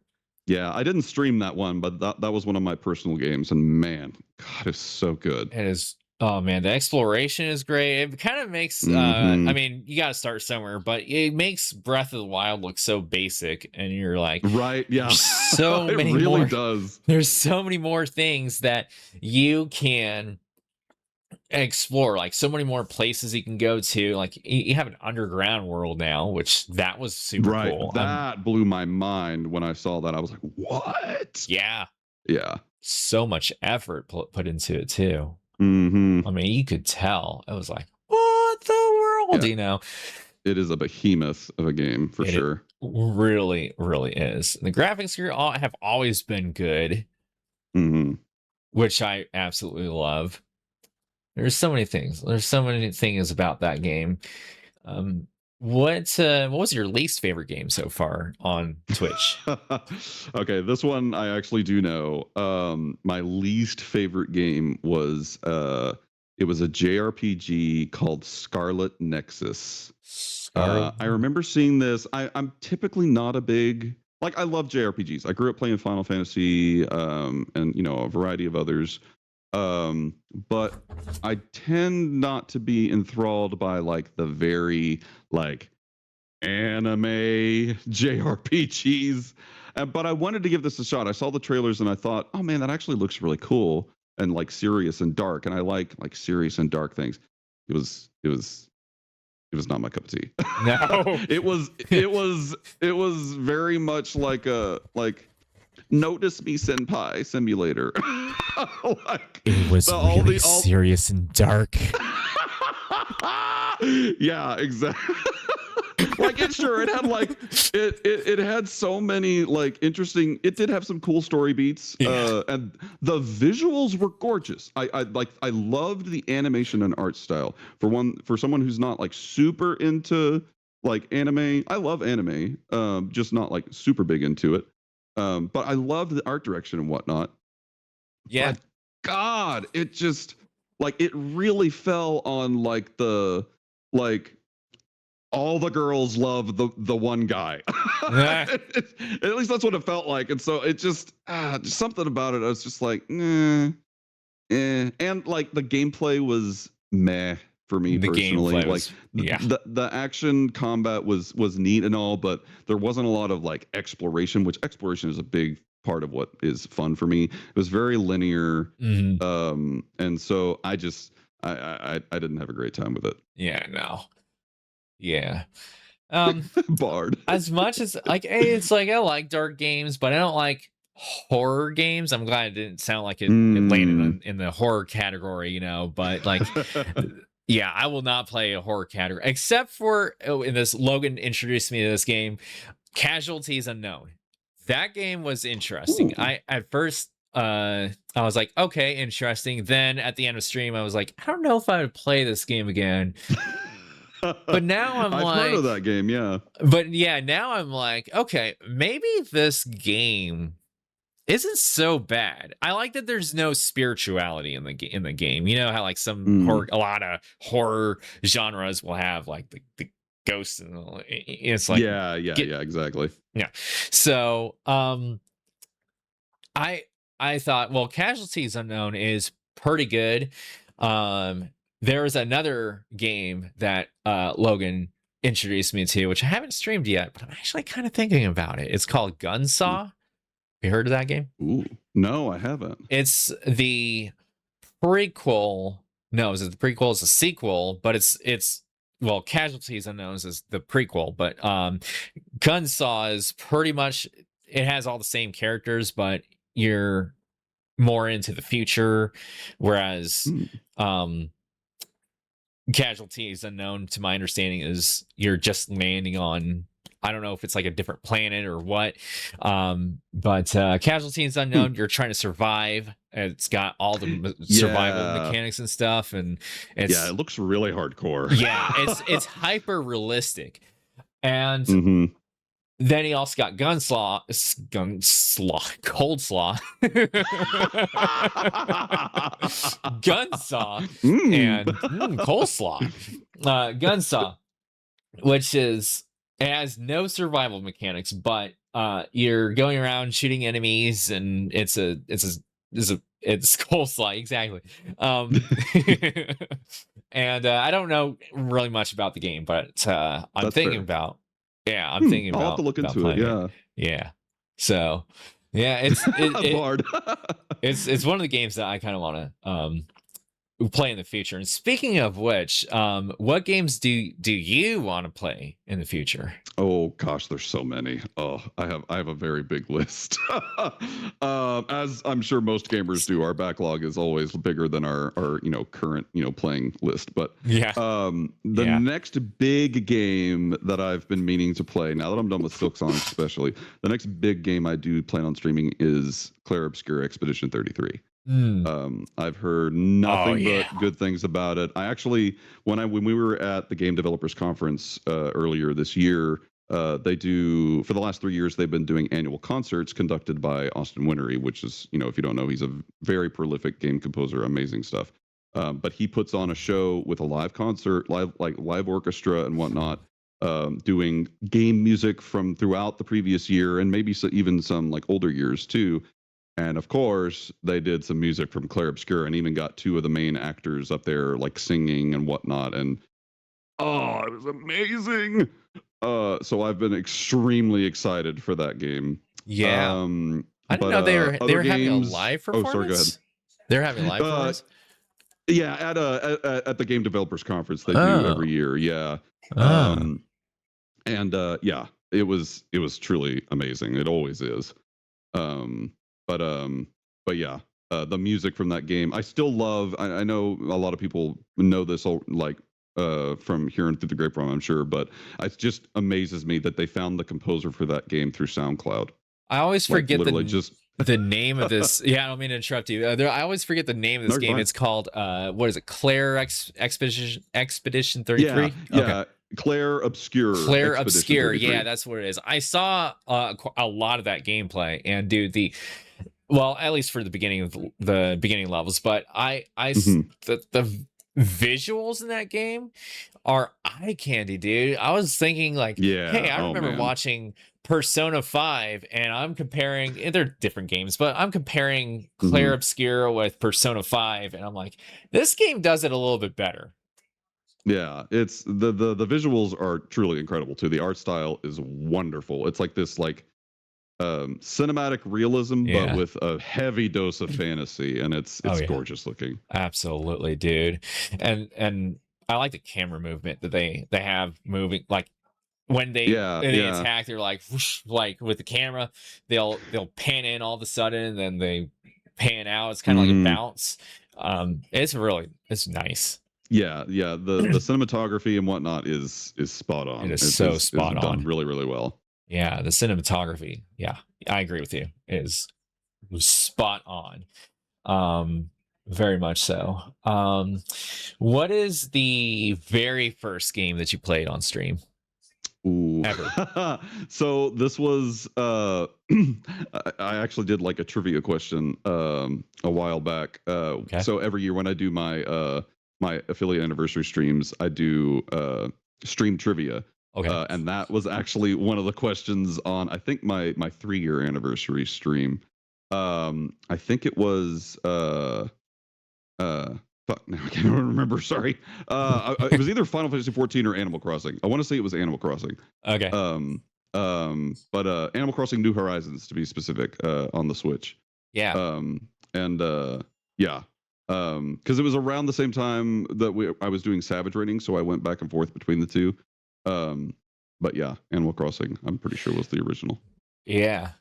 Animal Crossing. It looks like a good game too. I have a family member who used to be hooked on that game, and he was like, really? Yeah. It's I love cozy games like that. And we got onto Animal Crossing on the 3DS. The New Leaf was my first one in the series, and oh man, it's so cute. It's so fun. Yeah, looks really fun. I would love to play as, I don't think you can, but I would love to play as Isabelle in that game. Oh my, no. I would love if they could let you play as an animal.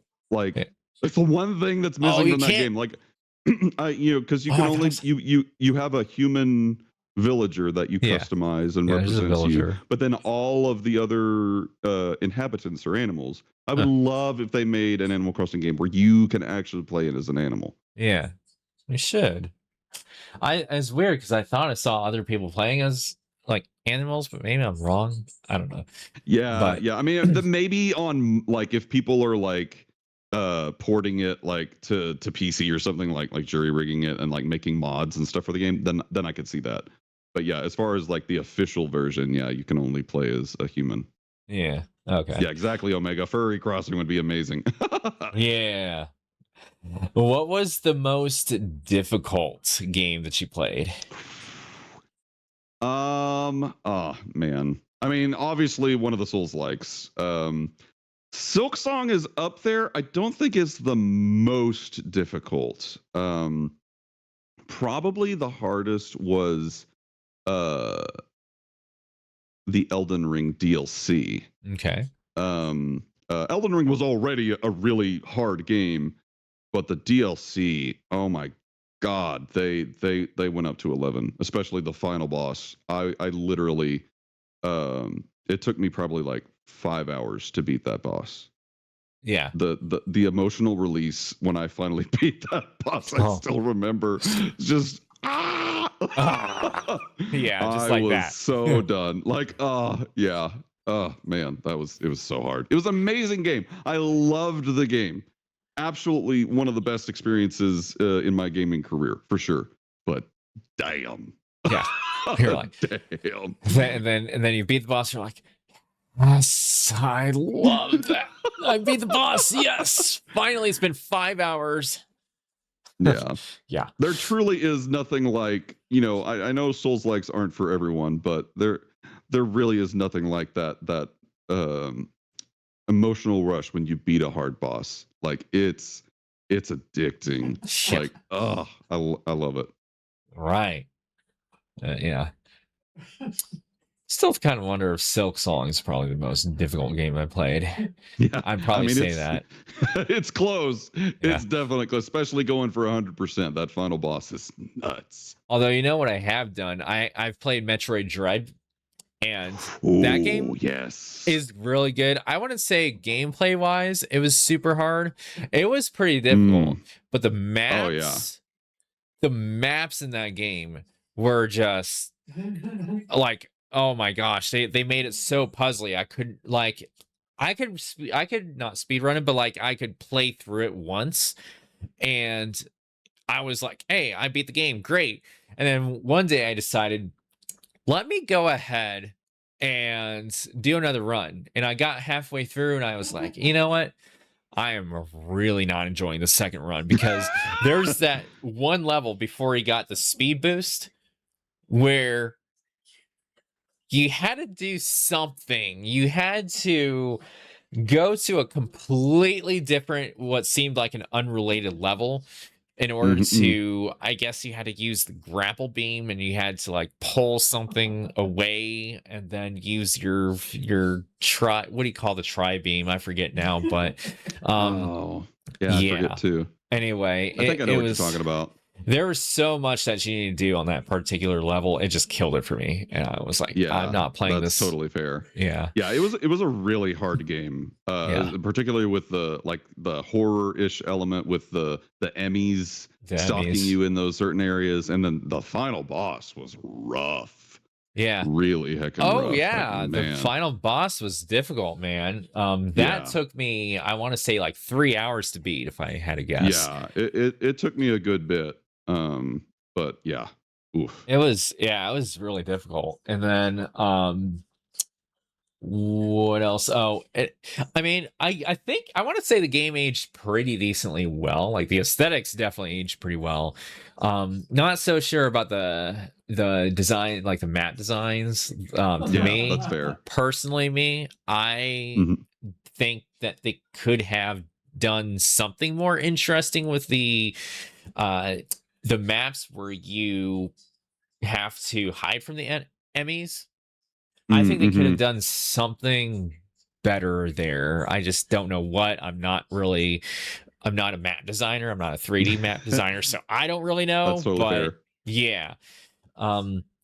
Their music, though, I don't think their music aged very well at all. Oh, really? Yeah. Oh, yeah, man. I mean, I don't remember that soundtrack, so I guess it wasn't super memorable. But I do love, I have been a fan of the Metroid series in general for a long time, and I love the Metroid Prime soundtracks. Yeah. Oh, the Metroid Prime soundtracks, those aged super well. Dread it had this pterodactyl sort of like feel to it. That's the best way I can describe it. It's if you listen to it, I'll have to go back and listen to it. Yeah. And then there's some trebles that they had in their music that I originally thought were good, and did make Mhm. the scene darker, but Mm, it just didn't, like I said, it didn't really age. There was, that's fair. That's yeah. fair. So yeah, music didn't really vibe with me, like going super into the future. Yeah. Didn't stand the test of time, but yeah. Um, have you ever been on an esports team? I have not Hmm. actually. Esports is something I've never really gotten into. Okay. Because I like playing some competitive games every now and then, like Smash Brothers. I'm not very good at it. Yeah. Mario Kart I enjoy. I don't know if they do like esports for Mario Kart, but yeah, I've never been a big competitive gamer besides like the party competitive games. Mm, I prioritize more like the single player experience and story based things and challenging things like Souls likes and whatnot. So yeah, yeah. no, never done esports. Yeah, Mario Kart's the one of the two games that I completely am not good at, because you can get into first place and then you get punished for being in first place with that darn blue shell. Yeah, it's very RNG heavy, Yeah, for sure. yeah, I like it. But yeah. Yeah, what were you saying? Oh, I was just gonna say it can be a lot of fun, but yeah, it can also, like you said, be very punishing when you're in first, and so Yeah, it's like, ugh, why? yeah, it totally took the fun away. Yeah. Um, and then what was the uh Splatoon was another game. I'm Mm, just like, this game, I cannot. The concept is great. I like the concept of having to spread ink around more, like as much as it can, and try to outdo your opponent.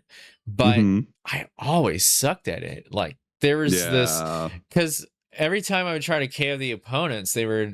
I mean, I got like a few KOs, but that wasn't the point of the game. The point of the game was spread the ink everywhere and make sure you stop your opponent from spreading that ink as much as you Right. can. So I couldn't do it. Um, Hmm. Logan says, or Splatoon with in-game VC in a public lobby. Oh, I Oh don't. God. Yeah, I'm so glad modern games don't include opponent voice chat anymore. I know, like back in the day, like with like Halo and whatnot, you could like sometimes even like voice chat with your opponent, and oh God, I do not miss that. Like the levels of toxicity you could encounter with that. I can only imagine with Mario Kart and Splatoon how awful that would be. I remember that actually. I kind of remember yeah, I do remember. I don't remember any actual conversations in Halo, but I remember Call of Duty was that game Yeah. Oh where my God, Call of Duty. Yeah. Call of Duty, yeah, you could only listen to your opponent, and there was an eavesdrop tool, but it wasn't very useful. I remember you had to Hmm. get up close to your enemy and find out what they were saying, which nowadays would not do anything at all, so they wouldn't even have it as a Right. feature, right? Yeah. But Call of Duty was like that one game where you just couldn't do it. But yeah, Hmm. Halo, I remember that kind of, but I don't remember any actual conversations. I kind of do Yeah, remember. that's fair. Oh, I remember this one guy. I guess he was like imitating Arnold Schwarzenegger or something. But Oh God. my, I was on my brother's account, and his name at the time was ZCat99, Hmm. and this dude from the opposite team randomly decided he was going to choose to talk to me of all the other guys and go, Z-Cut, get to the chopper. Z-Cut, get to the chopper. That's amazing. I didn't know what a chopper was back in those days. I was just a kid. What is a chopper? What's a chopper? What's a chopper? That's amazing. That was funny. I think I did actually end up making friends from people in I Oh, that's did. awesome. I did actually end up making friends from people in the game chat. But yeah, nowadays, especially with Overwatch, there's nothing worse than Oh, Overwatch. oh, I can imagine. I've heard vile things from teammates in I've Overwatch. It was heard really bad. bad things from that and League of Legends. League of Like, Legends, I hear, is bad too. Yeah, I've never. I mean, I played Overwatch for like a day when it originally came out, and I was like, it's not for me. Yeah. But never played League of Legends, but I hear awful things about the community. Yeah. Most games that I play, I'll usually play it for a little over a year. Overwatch wasn't one of them. Like, I played Yeah. that game for a year, which was a lot of time, but I finally just went, you know what? I don't think I like this game anymore. Yeah, that's fair. Yeah. What give me 1 second here. What do you see yourself achieving, like, well, you already said that at the beginning of the stream, so I don't really need to ask that question. What about the most underrated game? What was the most underrated one you played? Underrated game. Underrated game. Okay, hold on a second. I feel like there's one. I can't remember what game that was, but I remember feeling that it was underrated at the time. What game was that?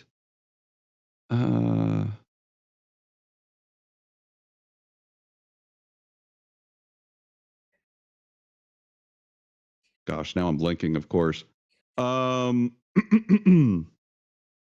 that's a tough one. It was Metroid. Well, sadly, like I was really looking forward to Metroid Prime 4 because I was a huge fan of Metroid Prime, and I enjoyed it, but I think I couldn't say that it was underrated. I do agree with a lot of the critiques that a lot of the community had on that. Yeah. Sonic Pinball. Gosh. Yeah, I'm trying to think of one that I felt was underrated, and it's just not coming to me, sadly. If I think of it here in a little bit, we'll circle back to that if you don't mind. Yeah. I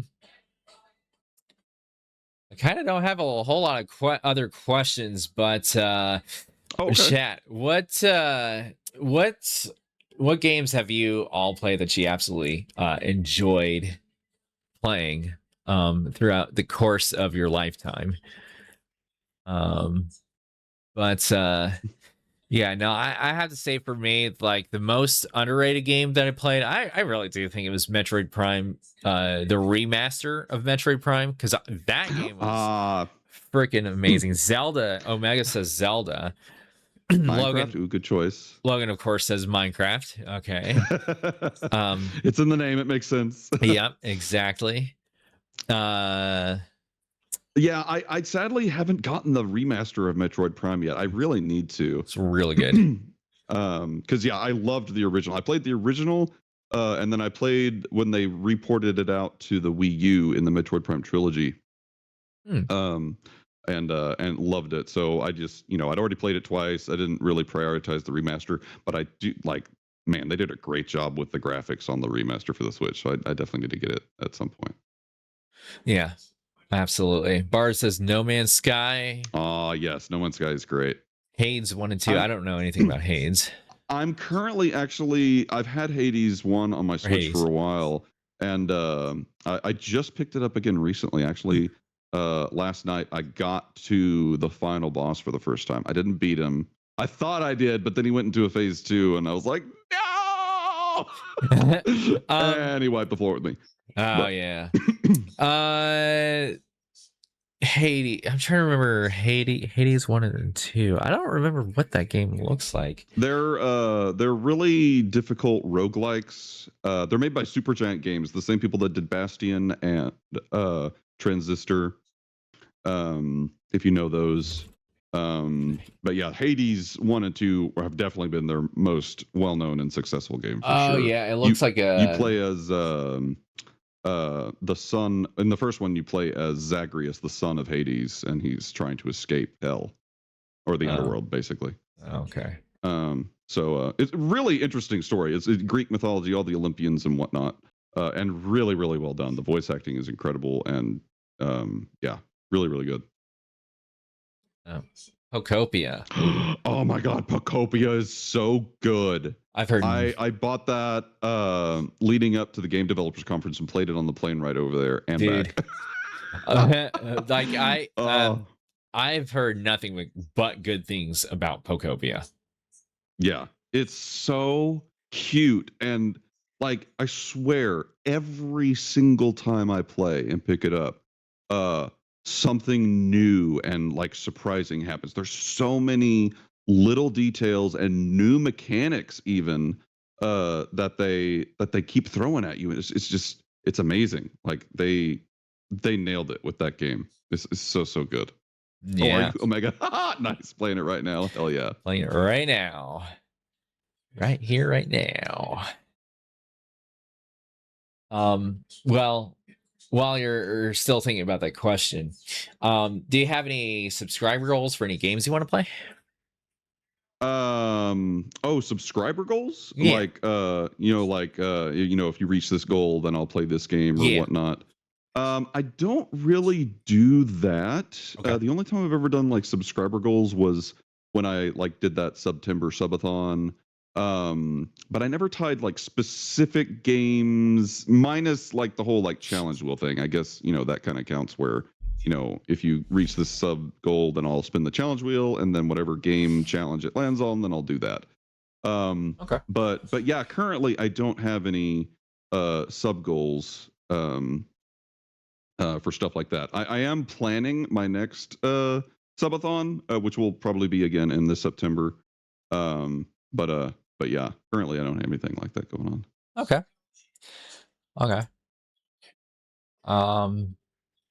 Yeah. So, what about your most underrated game? Have you thought? Yeah, it's That's good. still not coming to That's me. I okay. may have to skip that one. It's okay. It's all right. It's all good, man. So we are at the end of the podcast now. Before we leave, what's out of on a scale from 1 to 10, how would you rate this podcast? Ooh, I mean, I've had an excellent time, and I think you've put things together really, really well. I Thank got you. to give you a 10 out of 10. Yeah. So thank you so much for Thank you. for having me here. I really, really appreciate it. Yeah, absolutely. It was super fun, man. I absolutely enjoyed it. Who would you who would be the next guest that you would recommend for the next podcast? Ooh, the next guest. Oh man, there's so many good options. Um, oh man. Oh, okay. I won't give you just one. I'm gonna give you a couple. Okay. I gotta shout out the guy who did my model, Okay. Redesign CG. Definitely check him out. Um, Fox Thief Bran is another furry VTuber, a friend of mine. Really great guy, super friendly. Variety streamer, mostly plays like he does, recurring things like World of Warcraft, Mythic Mondays, and whatnot. But he'll, throw in all sorts of stuff in there. The Ember Bear is the Ember Bear, another bear, a 2D PNG tuber, but super friendly guy. Yeah. I mean, I could go on with all sorts of great streamers I could recommend you to, but yeah, those are definitely great guys. Is this the Ember, like EMBER bear, or is this Ember? Yes. Like, oh, okay. Yeah, EMBER, like a ember of flame. I thought I was misunderstanding that, so I'm trying not to, like chuckle over that, but like that's a cool name though. Honestly, yeah, and he's a really sweet guy. Yeah. He does a lot of community-based streams, so like he'll play Marvel Rivals, and like if you're in chat and you want to join, then hop on in. Cool. And so yeah, really sweet guy. The Ember Bear. That one sounds interesting. Let's see if I can find the Ember Bear, because now I'm curious. Ember. Wait, that's not it. Yeah, I can send you the link if you need me to. Yeah, you want to post it in chat? Yeah. Let me pull it up quick. Yeah.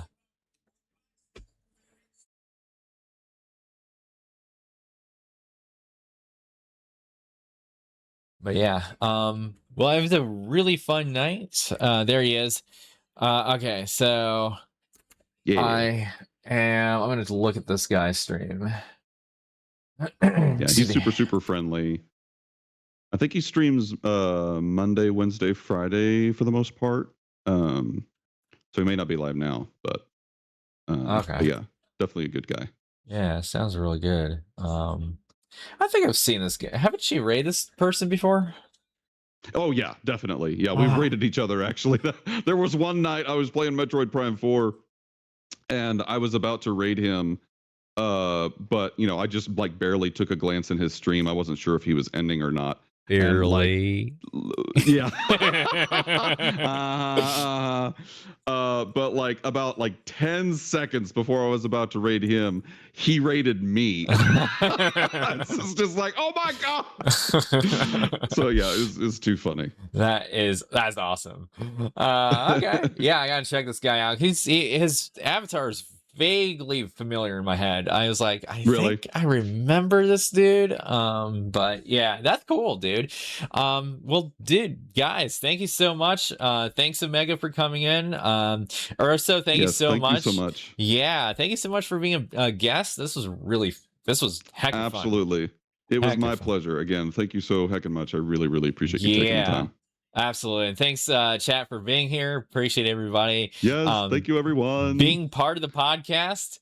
So let's go ahead. We are going to raid. Who are we going to raid? Oh, I'm not signing in on this browser. Give me 1 second. We are going to raid. You know, we talked about Bear Trap. Now I'm curious if he's on. I don't think he is. No, he's not. That would have been funny though. Let's see. Lolzippa. Man, it does not want to pick up my Z's. Lolzippa. Let's go ahead and raid this guy. He is a 3D blender artist, and he does commissions.